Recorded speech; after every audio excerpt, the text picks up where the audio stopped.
Order. ചോദ്യം number 151 Shri Roji M John, ബഹുമാനപ്പെട്ട വ്യവസായവും സ്പോർട്സ് വകുപ്പ് മന്ത്രി.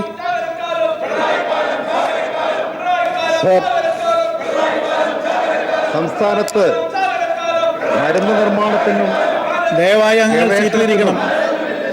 ദയവായി സീറ്റിലിരിക്കണങ്ങളുടെ നിർമ്മാണത്തിനുമായി ഫാർമ പാർക്ക് സ്ഥാപിക്കാൻ ഗവൺമെന്റിന് ഉദ്ദേശമുണ്ട്.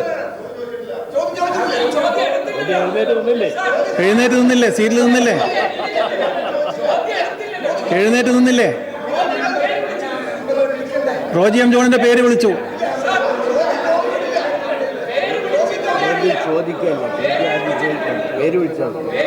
പേര് വിളിച്ചല്ലോ.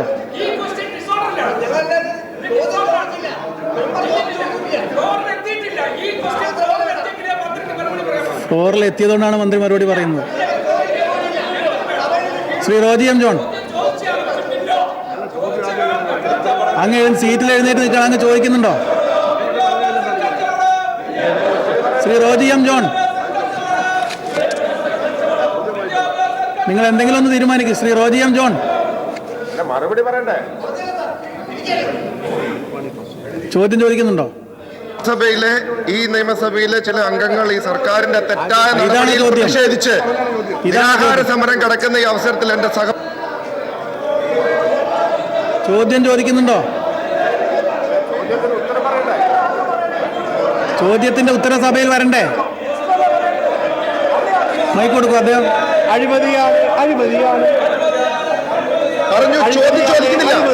പ്രതിപക്ഷ നേതാവ് 6 ദിവസമായി നിരാഹാര സത്യാഗ്രഹം അനുഷ്ഠിക്കുകയാണ്. ഈ ഗവൺമെന്റ് യാതൊരു നടപടിയും ഈ കാര്യത്തിൽ സ്വീകരിക്കുന്നില്ല.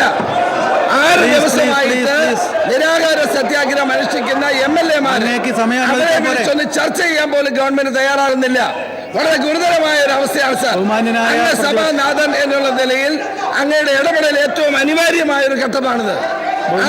6 ദിവസമായി MLA-മാർ ഇവിടെ നിരാഹാരം അനുഷ്ഠിക്കുമ്പോൾ അവരെ വിളിച്ച് ചർച്ച ചെയ്യാനോ പരിഹാരം കാണാനോ ഗവൺമെന്റ് തയ്യാറാകാത്തത് ഏറ്റവും തെറ്റായ നടപടിയാണ്.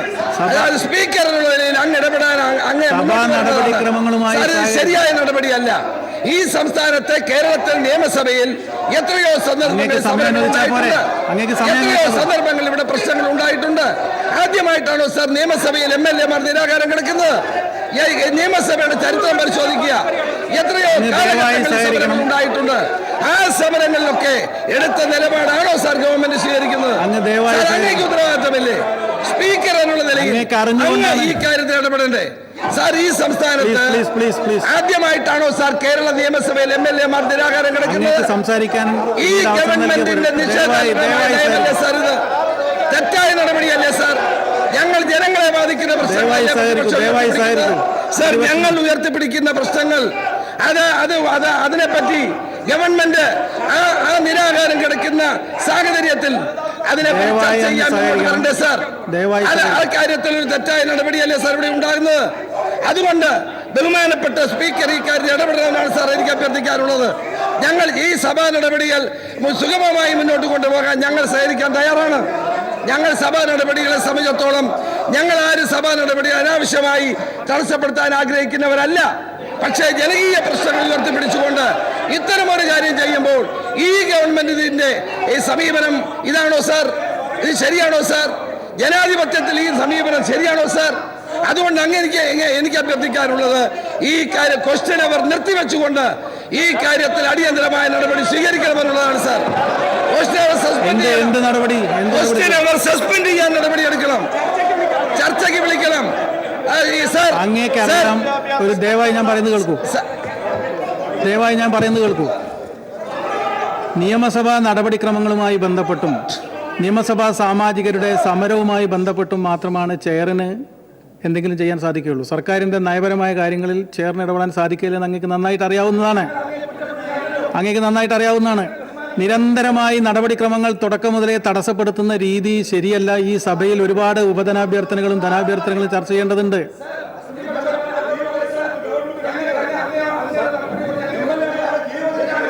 മൈക്ക് കൊടുക്കൂ. സാർ, നിരാഹാര സമരം നടത്തുന്ന MLA-മാരെ അങ്ങ് സന്ദർശിക്കുന്നുണ്ട്, അങ്ങ് അവരുടെ കാര്യങ്ങൾ നോക്കുന്നുണ്ട്. ഞങ്ങൾക്ക് അങ്ങയോട് പരാതിയില്ല. പക്ഷേ ഗവൺമെന്റിന്റെ നടപടികളിൽ ഞങ്ങൾക്ക് ശക്തമായ പ്രതിഷേധമുണ്ട്. അത് ഞങ്ങൾക്ക് അങ്ങയോടല്ല പറയാൻ പറ്റുമോ? അങ്ങയോടല്ല പറയാൻ പറ്റുമോ? അങ്ങയോടല്ല. സഭാ സാമാജികരുടെ സമരവുമായി ബന്ധപ്പെട്ട് വീണ്ടും ഒരു സമവായ ചർച്ചയ്ക്ക് ചെയർ ശ്രമിക്കുന്നതാണ്. ദയവായി സീറ്റ് സാർ, അതല്ല ഞങ്ങളുടെ അഭിപ്രായം. ക്വസ്റ്റ്യൻ അവർ സസ്പെൻഡ് ചെയ്തുകൊണ്ട്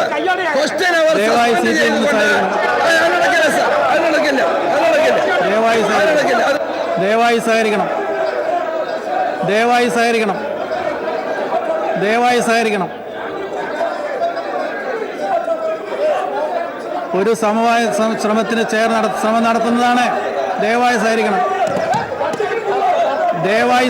അംഗങ്ങൾ സീറ്റിലേക്ക് മടങ്ങി പോകണം. പ്ലീസ്. അംഗങ്ങൾ ദയവായി സീറ്റിലേക്ക് മടങ്ങി പോകണം. സാമാജികരുടെ സമരവുമായി ബന്ധപ്പെട്ട് ഒരു സമവായ ചർച്ചയ്ക്ക് ചെയർ വീണ്ടും ശ്രമിക്കുന്നതാണ്. ദയവായി നിങ്ങൾ ഈ സീറ്റിലേക്ക് പോയി നടപടിക്രമങ്ങളുമായി ദയവായി സഹകരിക്കണം. സഭയുടെ നടപടിക്രമങ്ങൾ നിരന്തരമായി തടസ്സപ്പെടുത്തുന്നത് ശരിയല്ല. ലോകം മുഴുവൻ ഇത് കാണുന്നുണ്ടെന്ന് നിങ്ങൾ ഓർമ്മിക്കണം. ഒരേ ഒരു പ്രശ്നം മാത്രമല്ല സഭയിൽ ചർച്ച ചെയ്യാനുള്ളത്. കഴിഞ്ഞ 5 ദിവസമായിട്ട് ഒരേ ഒരു പ്രശ്നത്തിലാണ് അടിയന്തര പ്രമേയം ഉൾപ്പെടുന്ന ചർച്ച നടന്നുകൊണ്ടിരിക്കുന്നത്.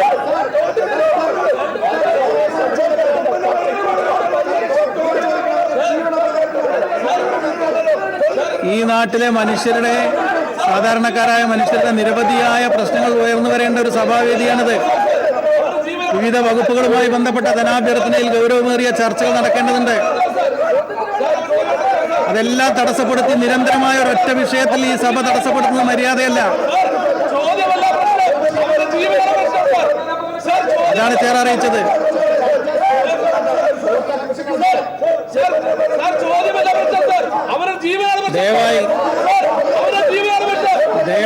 ദയവായി സീറ്റിലേക്ക് മടങ്ങിപ്പോകണം.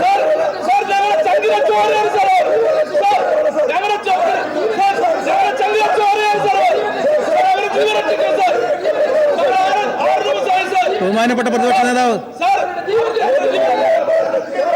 ദയവായി സഹകരിക്കണം. സാർ, ഒരു MLA അനൂപ് ജേക്കബിനെ ആശുപത്രിയിലേക്ക് മാറ്റി. മറ്റ് MLA-മാരുടെ സ്ഥിതി ഗുരുതരമാണ് എന്ന് ഡോക്ടർ ഇപ്പോൾ റിപ്പോർട്ട് ചെയ്തു. സഭാ നടപടി സാർ, ക്വസ്റ്റ്യൻ അവർ സസ്പെൻഡ് ചെയ്തുകൊണ്ട് അങ്ങ് ചർച്ചയ്ക്ക് വിളിക്കണമെന്നാണ് എന്റെ അഭ്യർത്ഥന.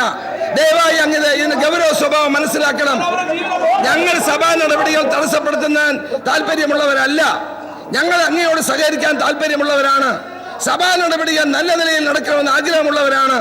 പക്ഷേ ഒരു MLA അനൂപ് ജേക്കബിനെ ആശുപത്രിയിലേക്ക് മാറ്റുകയും മറ്റ് 2 MLA-മാരുടെ സ്ഥിതി ഗുരുതരമായി ആവുകയും ചെയ്ത സാഹചര്യത്തിൽ ക്വസ്റ്റ്യൻ അവർ സസ്പെൻഡ് ചെയ്തുകൊണ്ട് അങ്ങ് കക്ഷി നേതാക്കളുടെ യോഗം വിളിച്ച് ഈ പ്രശ്നത്തിന് പരിഹാരം ഉണ്ടാക്കണമെന്ന് ഞാൻ അഭ്യർത്ഥിക്കുന്നു. ചർച്ചയ്ക്ക് വിളിക്കാമെന്നല്ല ഞാൻ പറഞ്ഞത്.